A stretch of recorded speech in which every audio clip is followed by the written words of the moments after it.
And welcome back to Focal Point AFR Talk.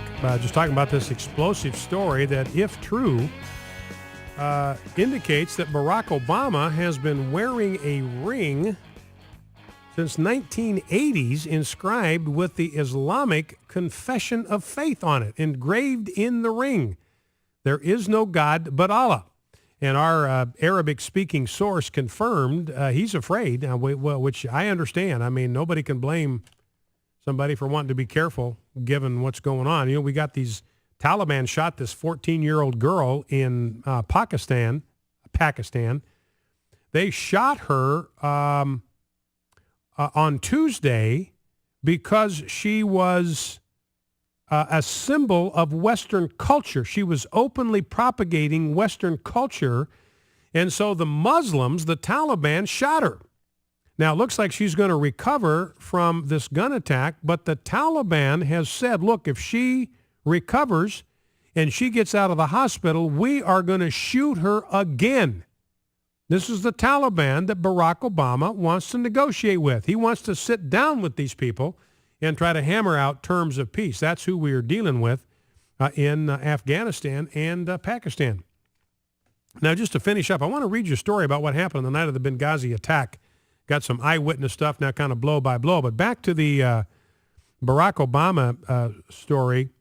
Again, this is a guy by the name of Mark Gabriel. He's a PhD. He's Egyptian-born. He's an Islamic scholar, and he has looked at the inscription on President Obama's ring.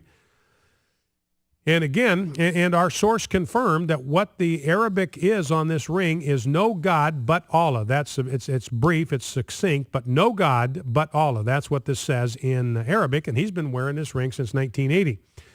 And Gabriel says this: there can be no doubt that someone wearing the inscription, there is no God except Allah, has a very close connection to Islamic beliefs, the Islamic religion, and Islamic society to which this statement is so strongly attached. Now, there have been photographs that were published back in the summer that showed Obama wearing a gold band on his wedding ring finger continuously since 1981. That's the oldest picture we've got, goes back to 1981. Basically the same ring. As far as we know, it is the same ring. When he was at Occidental, he went to Columbia, graduated in 83, made a visit to Africa in 1988, was at Harvard 88 to 91, and there are pictures from all of those stops showing him wearing this ring. But until now, what Corsi says, none of the pictures have displayed the ring with enough detail to identify it as the one he currently is wearing. And Jerome Corsi found that back in 1990, that the students at Harvard Law said there was a real question at that point. They actually poked fun in the Harvard Law Review actually poked some fun at Obama, listing his accomplishments. Remember, he was the editor of the Harvard Law Review, and one of his accomplishments was, quote, deflecting persistent questions about the ring on his left hand. And so again, I don't read. I can translate Hebrew, but I don't know Arabic. I wouldn't know Arabic from Sanskrit, so that's why I had to depend on somebody else. But of course, he's got some close-up pictures of the ring and the inscriptions on the ring, and lays Arabic script right alongside it. And that's what our friend was looking at. And sure enough, it says no God but Allah. And here's what Gabriel, this is Egyptian-born Islamic scholar, says: Muslims recite the Shahada. There is no God but Allah, and Muhammad is his prophet, his messenger. Muslims recite the Shahada when they wake up in the morning and before they go to sleep at night. It is repeated 5 times every day in the call to prayer in every mosque. A single honest recitation of the Shahada in Arabic is all that is required for a person to convert to Islam. By wearing this religious statement on one's hand, it connects the person to Islam. It is worn in hopes that Allah's protections would be with the person, in hopes of gaining favor with Allah.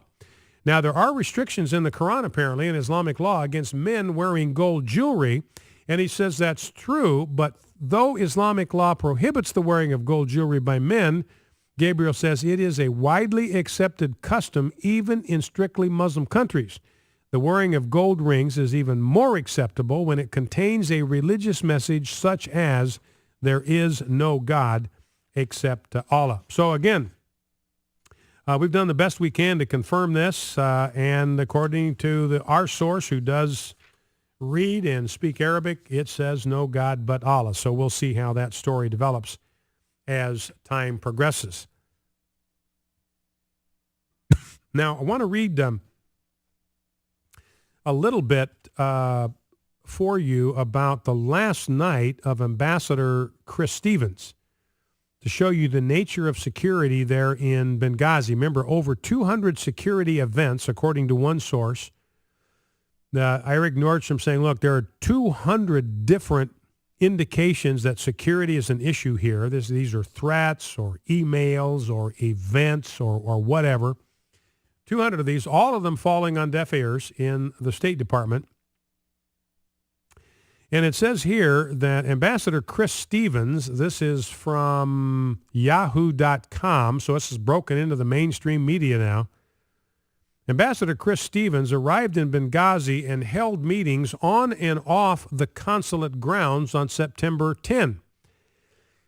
He spent the night and then, out of prudence because of these security alerts, spent the whole of the 11th anniversary of 9/11 meeting people inside the compound, an enclosed area about 300 yards long by 100 yards wide, with a 9-foot outer wall topped by barbed wire and augmented by barriers, steel drop bars, and other security upgrades. When Stevens finished his final meeting of the day, he escorted a Turkish diplomat outside the main entrance of the building. The situation was calm. 5 U.S. agents and 4 local militiamen, those are the guys that run the convenience stores and the grocery stores with packing shotguns, unpaid volunteer militia, were providing security. And these U.S. agents, it turns out, were not, they were, I don't know how to describe it exactly, but they were not official State Department personnel, because all of them, no Marines around that normally provide consulate and embassy security. A little more than an hour later, around 9:40 p.m., everything changed, and the State Department, even in the Obama administration, now finally admitting, look, there were no protests. You know, what Hillary Clinton was saying, what Susan Rice was saying, they had all these protests, and it just kind of exploded into this frenzy of an attack. Well, there were no protests whatsoever. 9:40 p.m., the compound's agents were alerted by loud noises, gunfire, and explosions near the front gate. A barracks near the entrance for the local militiamen was burned down. In the control center, agents watched on cameras as a large group of armed men flowed into the compound. They immediately sounded the alarm and made telephone calls to the embassy in Tripoli, officials in Washington, the Libyan authorities, and the U.S. Quick Reaction Force, which is located at a second compound a little over a mile away.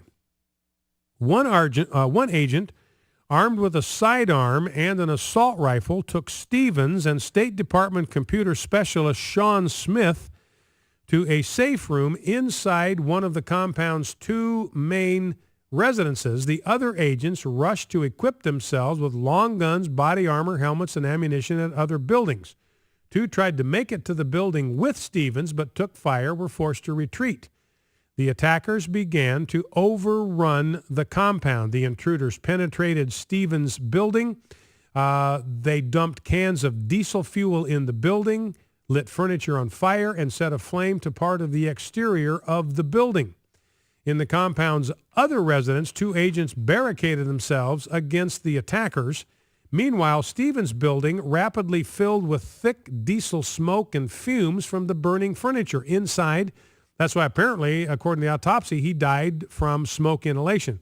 Inside, visibility was less than 3 feet, and unable to breathe, the Americans went to a bathroom and opened a window trying to get air. They decided to get out of the building. The security agent went first, flopping onto a patio enclosed by sandbags and taking fire immediately. Stevens and Smith, the other agent, didn't make it out. The agent, suffering severely from smoke inhalation, went in and out of the building several times looking for them, but in vain. climbed a ladder to the roof of the building and collapsed, radioing the other agents in a barely audible voice to alert them to the situation. The other 4 agents, reunited, took an armored vehicle to Stevens' building, reached the collapsed agent, and tried to set up a perimeter, taking turns going into the building and searching on hands and knees for the missing Americans. Smith was pulled out dead. Stevens could not be found. So, and again, the story just goes on from there, just what a total catastrophe this was. And there's more to the story even than what I've read you. And we've talked some about what happened to Stevens' body after all of this happened. So anyway, that's the complete breakdown of security, complete irresponsibility on the part of the State Department. You know, and really for something this egregious, somebody's heads has got to roll. I think it wouldn't be at all inappropriate to insist that Hillary Clinton resign as the head of the State Department. This is minimum an impeachable offense to expose American personnel to these kinds of risks, this kind of danger on the anniversary of 9/11, when you've got your boots on the ground security people saying, look, this is a problem. We need more security, not less. And the response of Hillary Clinton and the State Department is remove what limited protection they had at the time. We'll take your phone calls. Last segment, 888-589-8840, 888-589-8840, the number to call if you would like to weigh in on this business about Benghazi and the security lapses. Let us know what you think about that and sort of your reactions to this Obama ring story. I mean, to me, this is a very explosive thing. If this can be confirmed, this is a very, very explosive story. And it's going to be interesting to see what Obama does. In fact, Rob, why don't you grab clip 4 and we'll play that coming out of the break. That's part of Jonathan Karl's story on the Libyan consulate deal. But it's going to be interesting to see if Barack Obama does something with this ring. You know, you can turn your ring around so that maybe the engraved part is underneath where your finger where it can't be seen. But I will flat out guarantee you people are going to be looking to take photographs, close-ups of that ring and confirm what's on that ring. Be interesting to see if he continues to wear it, if he suddenly shows up not wearing it. Inquiring minds want to know. Focal Point, AFR Talk.